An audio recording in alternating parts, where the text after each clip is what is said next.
State Representative Chris Boss with us, and he is one of my favorite freshmen. He is certainly an up and comer. Certainly happy to have him in the House. He sits right in front of me, so when I need something, I could just tap him on the shoulder and said, "Hey, Chris, I need a little bit of help." So, unfortunately, we're going to be taking on some tough topics during veto session this week, and one of them is PNA, Parental Notification Act, and that's what I wanted to. Chris really has a unique background, so I'm going to turn it over to Chris. You're going to give me your bio, and we're really going to get into the meat of policy here.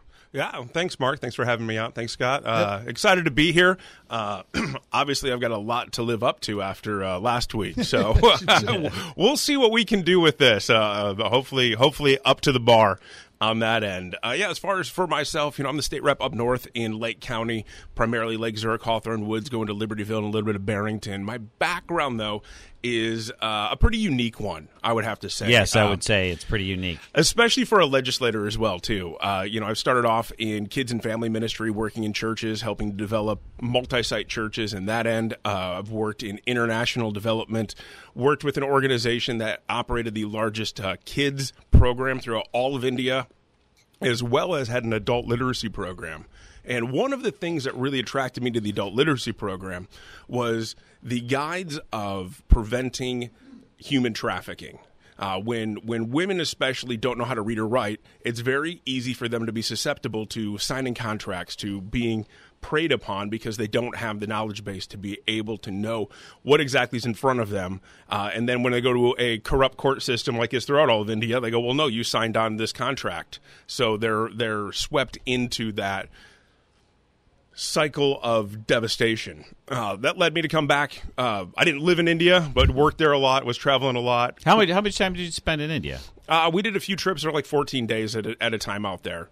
So, but primarily what I was doing was working here in the States. I traveled all over the Midwest, recruiting, developing, training, fundraising to get donors and get people to be engaged in what was happening in India. Because a lot of people don't even know that that's going on in one of the most densely populated countries in the world. Yeah, I mean, not only is a lot of people don't realize, not only is India the largest democracy in the world, I think it's on track to actually surpass China with population, if I'm correct. It was. I don't know how COVID has played into any of that, but yeah, it definitely was, with very little landmass comparative to China on that. But the notion of human trafficking, and especially when it comes to sex trafficking, the vulnerability of women and girls is something that's always been near and dear to my heart. Of we've got to do something about this. I'm a dad of two amazing girls. I've got a son too. He's awesome. Don't want to leave him out of the picture on this one. But that notion of these are somebody's kids.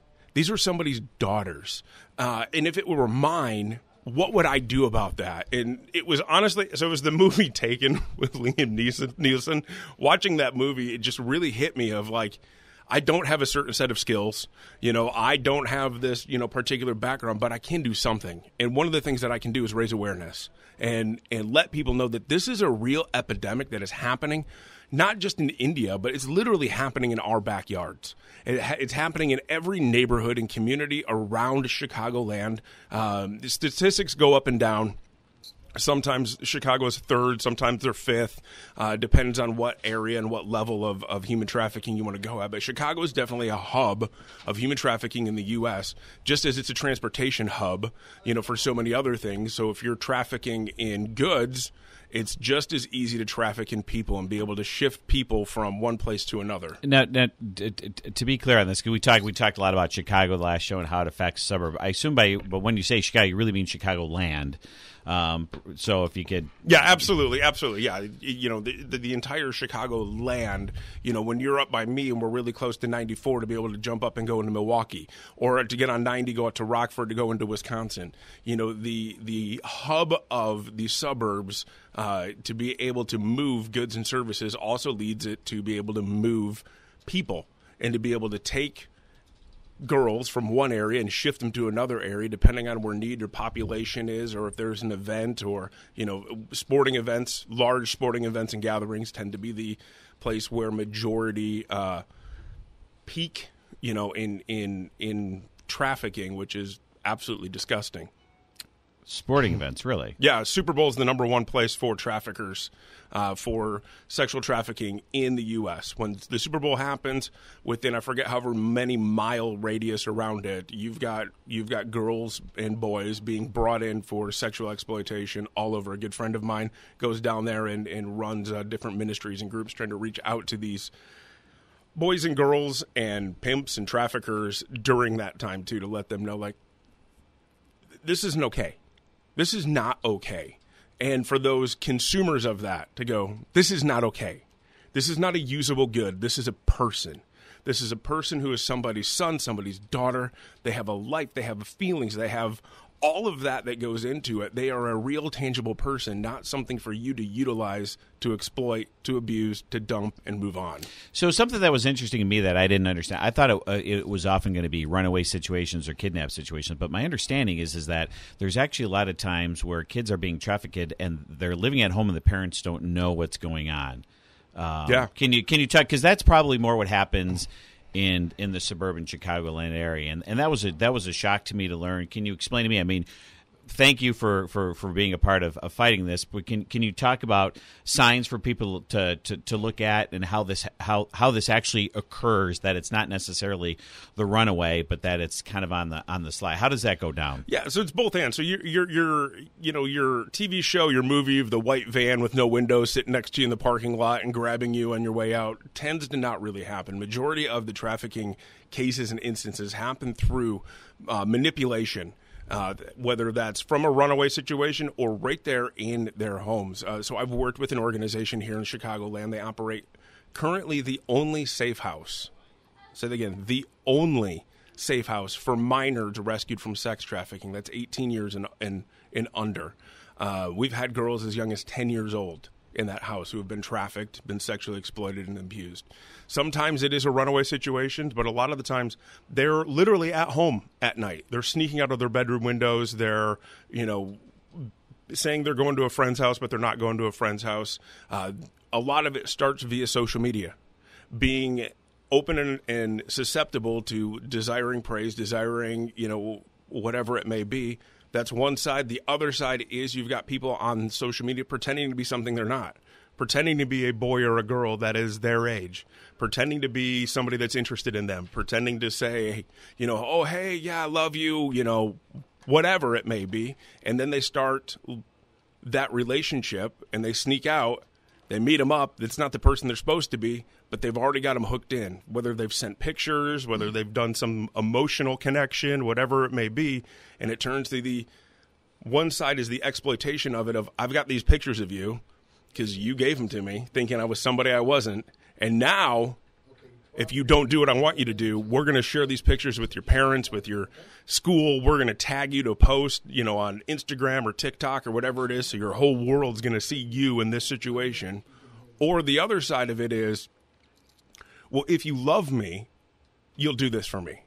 If you love me, you'll go into this hotel room for me. If you love me, you're going to go do this. And we're going to utilize this. You're going to make some money. It's going to come help us, because when we get to a certain point, after we get enough money, which they never get enough money, we're going to go run away to Florida and live on the beach and live the, Miami lifestyle together, knowing full and well that trafficker is never going to take her to do that. Right. So what kind of age are you? So you're in the safe, or work with the safe house. What kind of age are we talking about? What's the youngest age you've dealt with in the suburbs? I said the youngest age that we've had is 10. We've had 10-year-old girls. There's been a few of those. The average age of entry into the sexual exploitation, they say, is between 12 and 14, so 13. Average age, 13. Average age. So we're going to have to get back to this. We have former state representative and with the Thomas More Society, Peter Breen. We're going to talk about Parental Notification Act. Yeah. And this is something that there's threats of this being overturned during veto session. Why is this important? Because you've had firsthand experience. You've personally told me that it's important to keep this in place. What exactly is the Parental Notification Act, and why is it important to help stop sex trafficking? Yeah, so the Parental Notification Act isn't parental approval. It's just notification. So not consent, just notifying. It's just notifying parents of a minor seeking to get abortion. That is it. And in the trafficking world, what this means is there are girls today who have been found who have been rescued, have been recovered because they've been taken away, they've been hidden, but they go to seek an abortion. I forget what the window time, I think it's a 72-hour notification of parents prior to seeking abortion, that they know now that their daughter is within a vicinity of that clinic or that area. And so through law enforcement, through other partners, they're able to piece together all the information to go, okay, we now know where to target. And there are girls who have been found because of this notification. Removing this notification will only seek to serve to help the pimps, the traffickers, and those who seek to sexually abuse and exploit children. That's it. Right now we've got a buffer. We've got just a little bit of a buffer to be able to say, hey, hold up, 72 hours, dad's going to know what's going on, or mom's going to know, and they're going to be able to help find these children. Without this, you open the door to expand trafficking and exploitation of children. Wow. Any other thoughts, final thoughts before we transition to something a little less heavy? How about it? It's quite a weighty, heavy subject, but it's needed for the discussion and the dialogue. I think people, read a headline and make their decision based upon a headline and don't fully understand the nuances of the law that's currently existing. Name of my show, Nuance, and that's just it. That's what, one, it's why I do this show, and two, I've touched upon a whole lot of third rails on this show, and this is supposedly a third rail to touch on. But I can tell you that when Peter talks about this being a 50-50 issue with Democrats, 70-30 independents, overwhelmingly with support parental notification, that consent notification. Mm-hmm. This is not.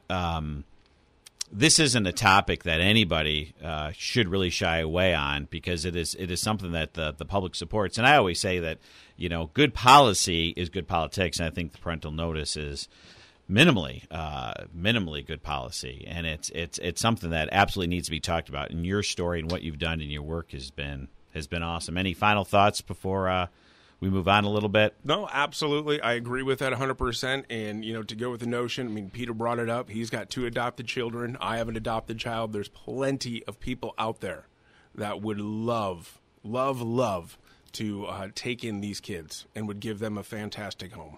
Yeah, fantastic. Veto session. What do you want to hit for? We got an EV trailer bill. I don't know. Did you see the new congressional maps that? I did not. When did those ones drop? I saw the first ones and just floored me. Those are the head fake maps. Those will be changed by the end of the week. I figured as such, but it was great enough. It was good enough to get some headlines out of, and to look at the ridiculous notion, even if it's a fake map, to be able to put that out there. And you got that one district. I think it's the 15th. It's essentially from Kentucky to Wisconsin and weaving all throughout Illinois. Like, compact, yes, absolutely. So, yeah, there's I'm actually going to have to read this direct quote.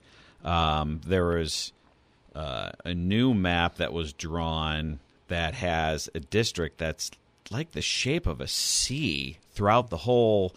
It's almost, I shouldn't even say a C. It's almost a complete circle. That kind of starts in the middle state, kind of let's say Mattoon kind of area, and loops up towards Rockford and around to. Yeah, I saw it today. It's unbelievable. It is absolutely unbelievable. It supposedly was drawn with some Democratic Party or advocacy groups, I think was the term, although the person that released it on Twitter wouldn't say which advocacy groups draw it. What are you hoping to see with the? What are you hoping to see? And then what do you expect to see? Yeah, well, what I would hope to see, I think we've been running this message for quite some time. Even as a candidate, I was talking about this when we talk about we want to see change in our state, we want to see change in our country. The number one thing that can lead to that is fairly drawn maps. Non-politically drawn maps across the country. I posted something and somebody's like, yeah, well, what about Ohio? I'm like, it's wrong there too. I'm not running in Ohio. I don't serve Ohio. I'm here in Illinois. But it's wrong everywhere. When we talk about term limits, which I agree with on a certain level with that as well too. But if you actually had maps where voters got to choose their legislators as opposed to the legislators deciding who they're gonna have be their voters, you would have more moderate, more people in the middle of the road, more people actually representing that group of people instead of representing a political party. Now, what do I expect to see? The same old, same old. I believe they've had maps They've had their 1, 2, or 3 versions of their maps rolled out and sitting in that backlocked room up in the top of the Stratton building since they released the other ones. This has been just nothing but a partisan political play of what they can do to keep themselves in power.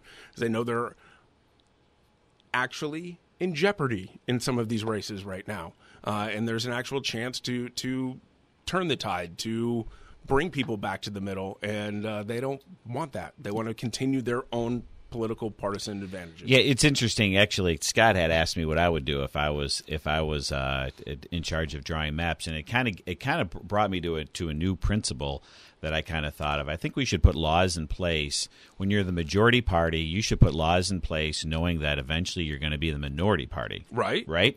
So you want those laws to be fair for both the majority and minority party. I completely agree with you. I think we need something nationally, whether it be Wisconsin or Texas they point to. And the Democrats always say that, well, they're doing this as a reaction to the Republicans. Well, the Republicans say the same thing too, right? So, yeah. I mean, I don't think anybody has clean hands on this one, except for maybe the state of Iowa. They do a real nice job. They do a real nice job. If anybody wants to see some good congressional maps, but I'm actually looking. I pulled up, and it's on my Facebook page. I pulled up a map of the version 2 that's been suggested by somebody, and it literally almost makes a complete circle around another map. I'm going to show it to you. It's this blue one here, and it's literally like a 10. I don't know if I'm guessing here off of a map, maybe 10 miles short of making a complete circle. It goes from Indiana over to Iowa and Missouri. And it has like an island of a gerrymandered map right in the middle, right in the middle of it. So it starts, it kind of starts down in Robinson and Marshall, kind of right by Terre Haute, and goes all the way up towards Kewaunee and Ottawa, and then goes west to Hannibal and all the way down to Edwardsville, and then comes across the state again, almost in a complete circle. Man, if a map like that is actually allowed to stand, that would be. That's crazy. That would be crazy. And how do you feel being the people in the middle, right? Like our group, our population, our whatever isn't good enough for that group or, the other part of it. Like we have to be isolated from the rest of our communities around us. Think about what that means to them too. Yeah, it's definitely interesting. Hopefully, well, we'll see. Who knows? We'll get something. They still got time. Something new. EV trailer bill. I think we talked about this too this morning. We got 2 trailer bills for the energy bill. I spoke on the show before about the electric vehicles. Yeah. How it was the Collar counties plus a couple of townships in a couple of counties. Yeah, which made no sense to me. That we're going to incentivize taxpayers. The entire state is paying into the taxes that are going to incentivize the Collar counties and Chicagoland to be able to have electric vehicles, but the downstate everywhere else, sorry, you're out of luck. Yeah, it's interesting. We actually had a colleague. I'm not going to name drop him because I didn't get permission. He bought an electric vehicle. Maybe you'll see it down there this week. But he wasn't eligible for the incentive because the trailer bill isn't passed yet. Yeah, he didn't get the incentive. But Right of Conscience Act. Familiar with that? Yeah, I'm getting a lot of emails and communication about that, too. Yeah, I think we both are. Just, it's one of those tensions that we're in right now, given, COVID and given the moving. I think we're in a sense that we're moving away from the typical pandemic into now how do we manage and live with it. And so allowing people to have the ability to choose what they do or don't do with their bodies and with their medical decisions is it's very high on people's minds right now. I think there's still a great uncertainty and a great distrust with the typical government process that the people are uncertain.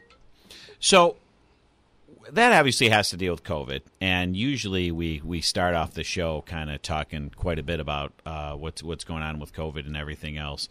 Our numbers here have really come down. Yeah. I think they're actually, our positivity rate statewide may be right at about the same rate where it was when we lifted the mask mandate. Yeah.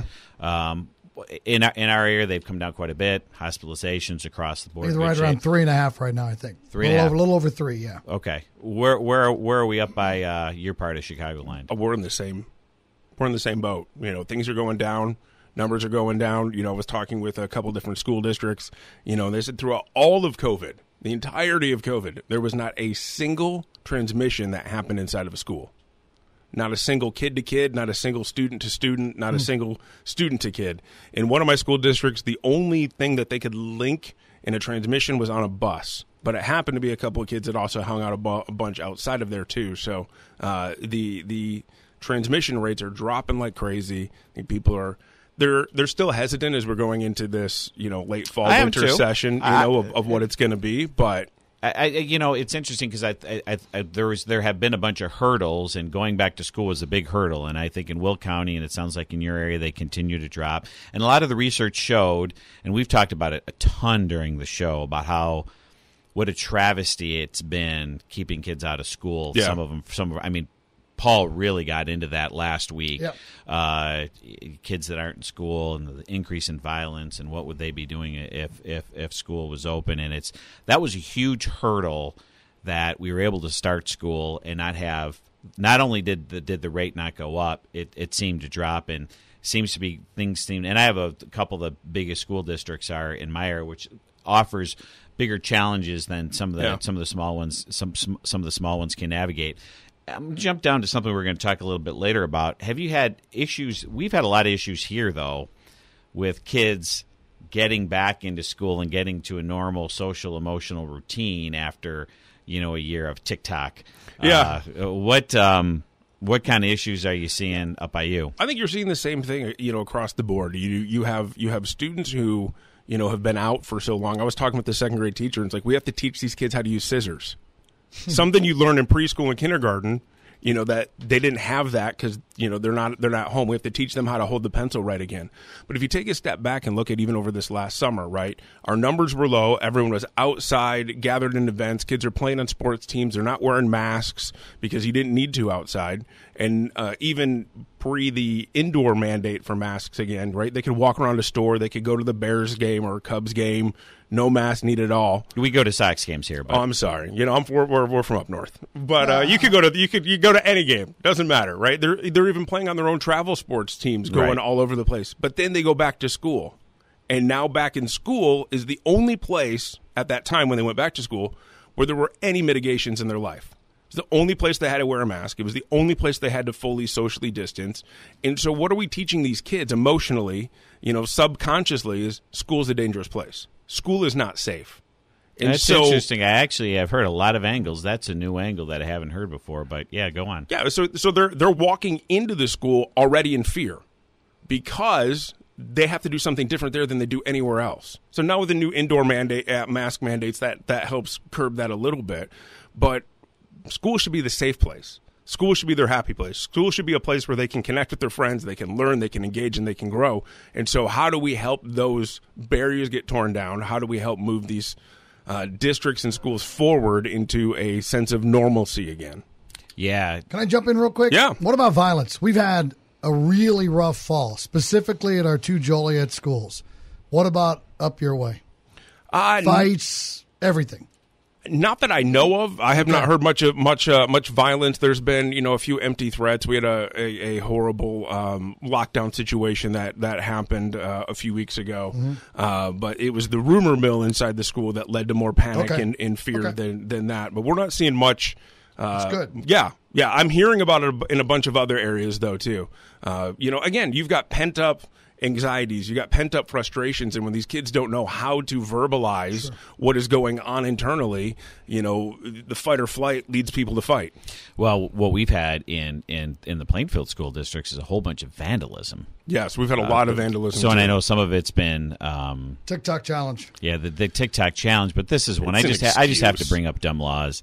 I'll be interested to see what kind of feedback I get on this one. Just so everybody knows, out there, it is now a state mandate to have feminine hygiene products in boys' bathrooms at grade school level. So your boys' bathroom will have feminine hygiene products in it. And the argument was that, that there's a girl identifying as a boy, those sort of situations, even at grade school. Boys' bathroom, girls' bathroom. The previous law was you had it at the principal's office. Right, or a nurse, or a nurse, which is where I think it belongs under all scenarios. just got an email. I just saw an email that a lot of these products are, being, soaked up with water and thrown about, and it's interesting because it's what we predicted.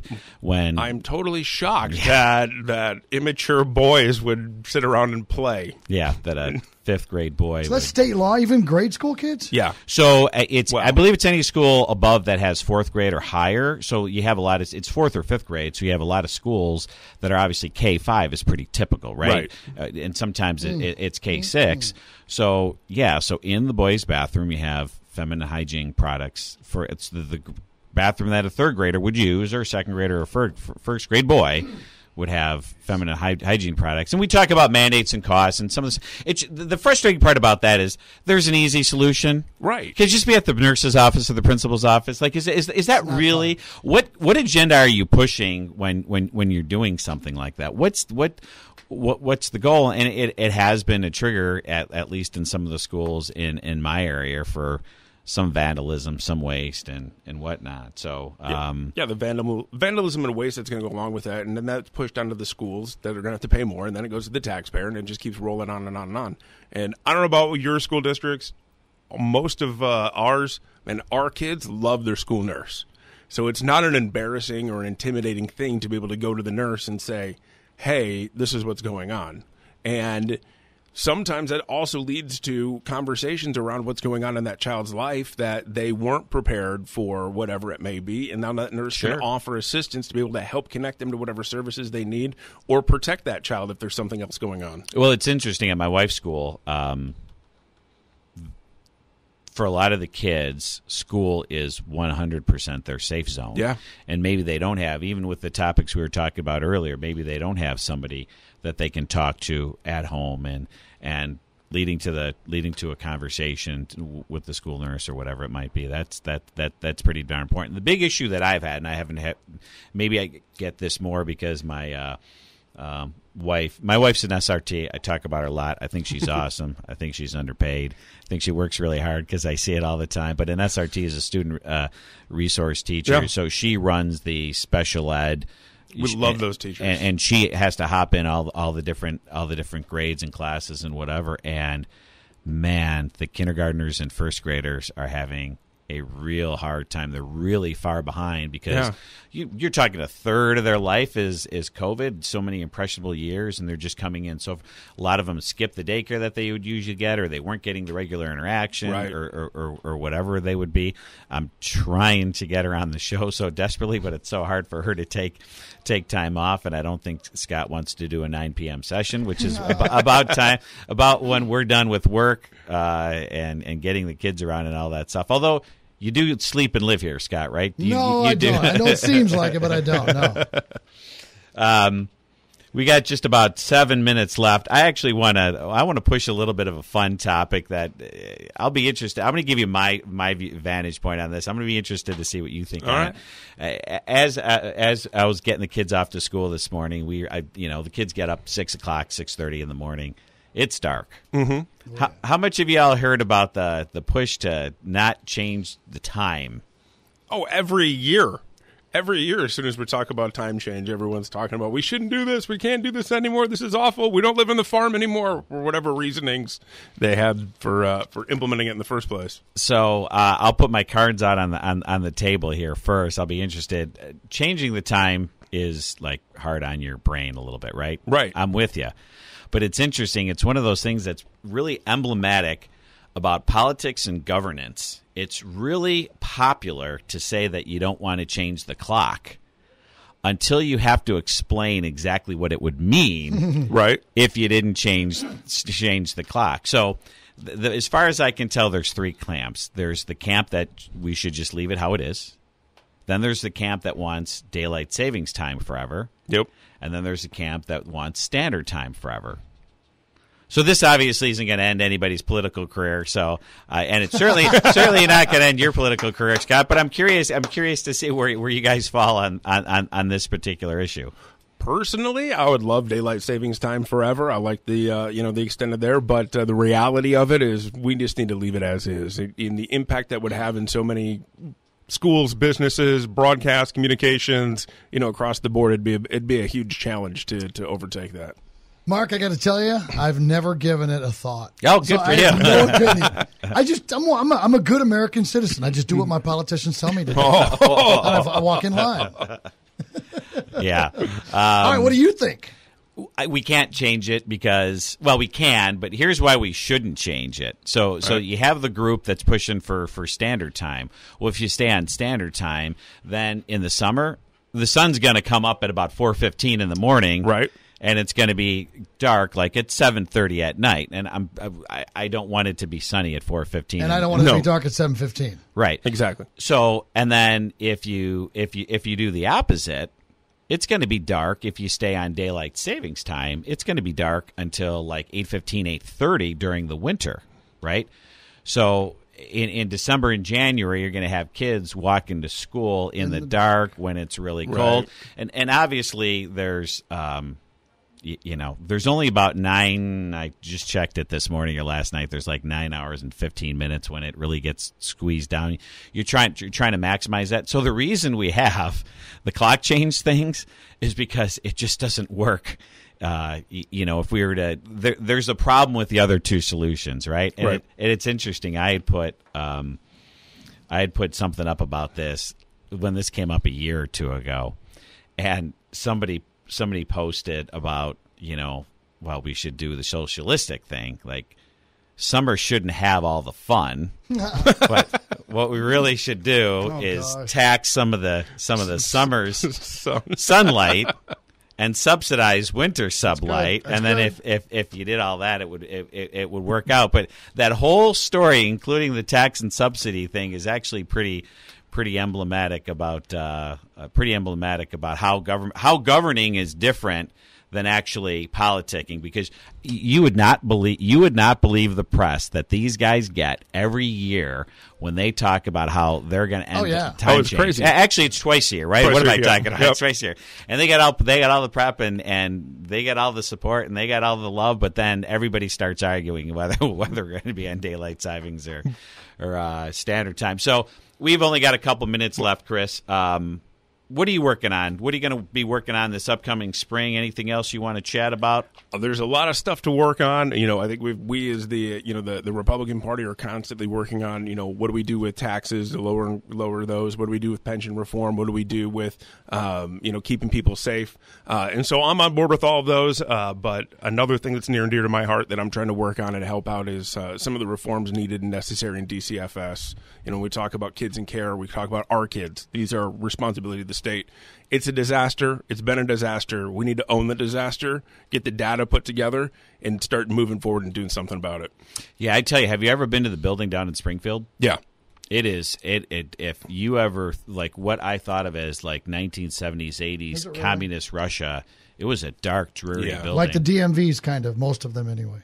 Oh, it's worse. It's not even close. Really? It's sad. It's depressing. And there are some great people that that work there. I actually remember when I had just come into office. I was out of town with my wife for a birthday celebration, and we had a kid that was stuck in Texas, an adoption situation, and trying to get back and dealing with that issue. I remember sitting at the airport in Key West trying to problem solve this issue, and I had a great person that helped me out.